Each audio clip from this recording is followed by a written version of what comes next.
আমি তো ওনাকে বিয়ে করবে, আমি তো ওনাকে বিয়ে করে ফেলবো।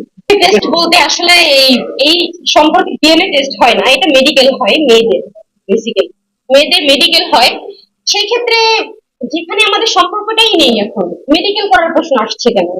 সম্মান দিলে সম্মান পাওয়া যায়। আপনি বললে কি সে বড় হয়ে আপনি যায়? বললে কি আমি আমার ওয়াইফকে আপনি বলবো, এটা তো ওনার সাথে আমার একটা সুন্দর আন্ডারস্ট্যান্ডিং আর ভালো হবে, সুন্দর সুসম্পর্ক আরো বজায় থাকবে, এটা কি ভালো না? দেখেন, আমরা যদি এক জায়গায় ফুচকা খেতে যাই, সেটাও আলম সবার কাছে প্রকাশ করে কট হিসাবে। যদি আমরা ঝালমুড়িও খাই, সেটাও আলম সবার কাছে বিষয় প্রকাশ করে কট হিসাবে। তাহলে এখন কি করবো? তাকে তো সে তো আর আমার আপন বোন না, তাই না? আর সে যদি আমার আপন বোন নাই হয়, সে যেভাবেই হোক আমি তাকে বোন ডাকছি, তখন ছিল। বাট এখন আমাদের মধ্যে যেহেতু এটা প্রকাশ করে দিছে, তাহলে হচ্ছে আমি তাকে বিয়ে করে নেবো। হ্যাঁ, ধরে নিতে পারেন, আপনারা ধরে নিতে পারেন সে আমার প্রেমিক প্রেমিকা। না না, প্রেম করলে কি লিভিং এ থাকে? বাংলাদেশে যারা প্রেম করে সবাই কি লিভিং এ আছে? আমি ওনাকে নিয়ে ভিডিও বানাচ্ছি, তো আমি আমার মতো করে চুপ ছিলাম, কিন্তু আপনার ইতি আর আলম দুজনে ভিডিও করতে গেছে। এই যে আমার এত ঝামেলা হলো, মাইর খেলাম আমি, তারপর মাথা ফাটলো আমার, মিথ্যা অপবাদ হইলো আমার ফেসবুকের পেজ হারাইলো, আলম আমাকে হুমকি দিল, দেশের মানুষের কাছে আমি কালার হইলাম।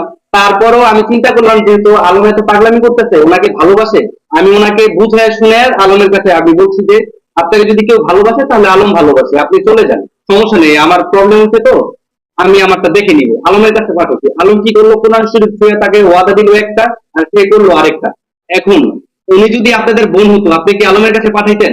আর সবচেয়ে বড় কথা হচ্ছে যে আলম ওনাকে, এখন সেটা যদি হয় যে তার টাকা আমি নিয়েছি, সে আইনি ভাবে আমার বিরুদ্ধে সে ব্যবস্থা নেই, সমস্যা নেই। এমন একটা পরিস্থিতি আমি পার করছি, আমি দেশবাসীর কাছে সত্য তুলে ধরলেও দেশবাসী আমাকে ভুল ভুল বুঝেছে। আপনারা তো প্রমাণ পেয়েছেন যে মিথিলার সাথে তার সম্পর্ক ইতিমধ্যেই অনেক অনেক, মানে যেসব করোনা করছে না, কারণ সে তো লুকিয়ে, যদিও তার কাছে কোনো এভিডেন্স নেই, কোনো কাবিননামা নেই, তারপর মিথিলাই তো বলছে যে কাজী ডেকে তারা কবুল করে বিয়ে করেছে, তাই না?